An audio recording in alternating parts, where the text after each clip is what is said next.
Alors voilà, quand Freud parle de narcissisme, les gens ont l'air de comprendre ce qu'ils disent, et bon, ils utilisent le terme dans la conversation en disant « Ah oui, est-ce qu'il est narcissique ? Ah, un tel est narcissique. » Bon, qu'est-ce qu'ils veulent dire ? Ils parlent des gens qui portent un intérêt excessif à eux-mêmes et ne sont pas tellement sensibles aux autres et font passer, mon Dieu, l'intérêt qu'ils ont pour eux-mêmes avant eux. Mais disons un mot du mythe de Narcisse. Narcisse est un jeune homme très beau, conscient de sa beauté, mais qui est atteint de quelque chose qui n'est pas spécifiquement désigné ni comme une infirmité, ni comme un trait simple de caractère, parce qu'on attribue à la chose un potentiel significatif extrêmement lourd. Il n'est pas sensible à l'attraction qu'un autre être pourrait exercer sur lui, et en particulier les femmes dans le cas présent. Or, la nymphe Écho, alors, vous voyez que le choix du nom de la nymphe n'est pas indifférent, l'écho étant la répétition de son propre son, donc la nymphe Écho tombe amoureuse de lui et se trouve repoussée par lui. Elle en conçoit un grand chagrin et un grand dépit, et donc Narcisse se mire un jour au bord d'une surface d'eau, et sur le plan d'eau, il voit sa propre image, et à ce moment-là, il est fasciné et attiré par sa propre beauté et se cherche à étreindre et à embrasser cette image, se rapproche donc de plus en plus, finit par chuter dans l'eau et se noyer. Alors, vous voyez que le mythe est d'une richesse prodigieuse parce que ceci suppose qu'il ne se reconnaît pas et qu'il est tellement fasciné par sa propre beauté qu'il cherche à l'étreindre comme s'il s'agissait d'un autre, et c'est donc là que lui arrive cet accident fatal qui va l'amener à se noyer comme conséquence de son amour pour lui-même. Le langage du mythe, ou le message du mythe, nous montre que cette incapacité d'aimer un objet, très souvent, ne se contente pas de la solution de s'aimer soi-même et finit dans l'amour qu'elle se porte à elle-même par appauvrir cette force libidinale, cette puissance libidinale qui nous pousse à investir pas seulement des objets d'amour, mais la vie, le monde, tout ce qui peut nous attirer. Autrement dit, il y a là un effet de clôture, un effet de fermeture, dont les relations avec la mort ne sont ni contingentes ni indifférentes. Alors, en radicalisant les choses avec un narcissisme de vie, un narcissisme de mort, un narcissisme positif et un narcissisme négatif, bien entendu, la question que tout le monde se pose, c'est comment est-ce qu'on passe de l'un à l'autre? Eh bien, disons qu'il y aurait 3 catégorisations. Une première possibilité où l'investissement de l'objet est prévalent. Il ne faut pas croire que quand je dis que l'investissement d'objet est prévalent, ça veut dire qu'on est dans le domaine du bonheur altruiste. Ça veut dire que nous sommes essentiellement habités par les choses auxquelles nous accordons un très grand prix, en dehors de nous. Et puis, il y a une deuxième position où l'investissement narcissique positif est prévalent. Je dis bien prévalent, parce que même dans le cas précédent, il y a toujours un va-et-vient, il y a toujours des positions de repli, il y a toujours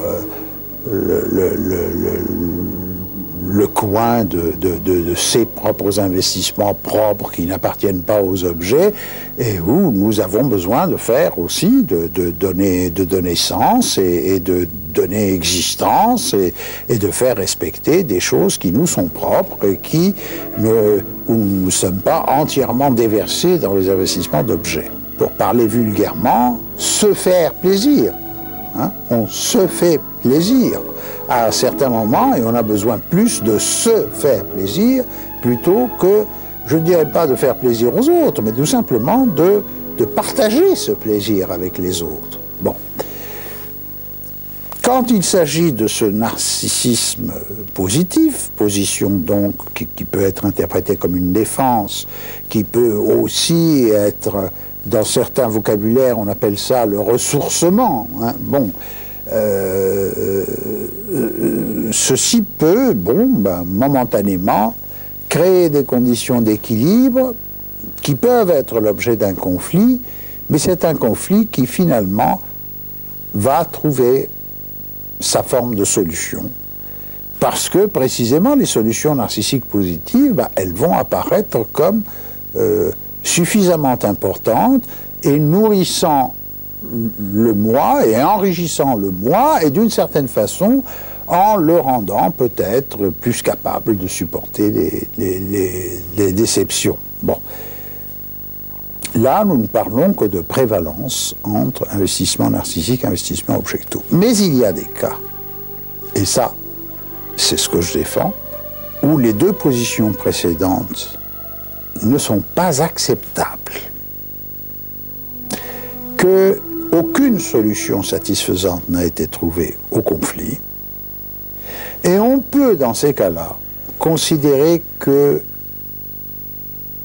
la destructivité a été trop importante et que soit qu'elle ne puisse pas s'exprimer envers l'objet, soit qu'elle soit portée à se diriger vers le moi lui-même, la haine de soi conduit à l'autodestruction. Et c'est à ce moment-là que la solution narcissique négative prend le dessus pour amener le sujet à, je dirais, toujours réduire davantage son potentiel de vie.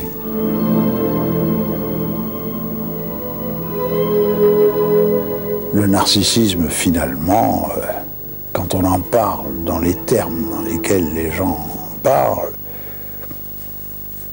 on reste dans une dimension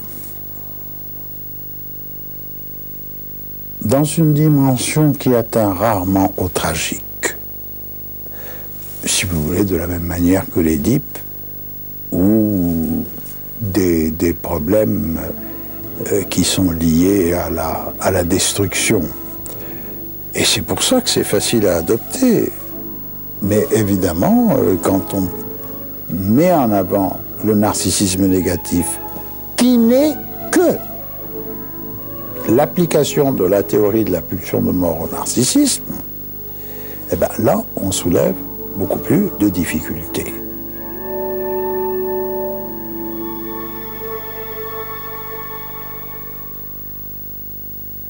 Je pense que dans les grandes catégories de pensée de la psychanalyse, on n'a pas assez fait attention à une distinction qui, moi, me paraît tout à fait majeure. On a opposé les formes d'organisation aux formes de désorganisation type chaos. On pensait essentiellement à la psychose. Mais à mon sens, je crois qu'il y a lieu de distinguer entre le chaos et le néant, où ce sont deux problématiques différentes. où là, ça n'est pas, je dirais, une sorte d'excès de vitalité qui n'arrive pas à être contenu par des structures qui vont pouvoir permettre qu'on en fasse quelque chose, et que bon, bah, c'est l'anarchie des pulsions sexuelles. Le néant, c'est autre chose.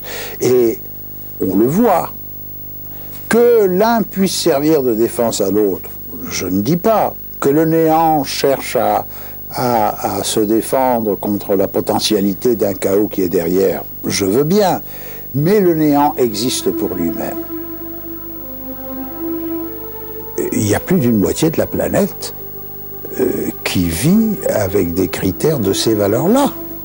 La pensée extrême orientale, qui place le néant à une position centrale où on peut dire que la pensée occidentale ne l'a jamais réussi à le situer.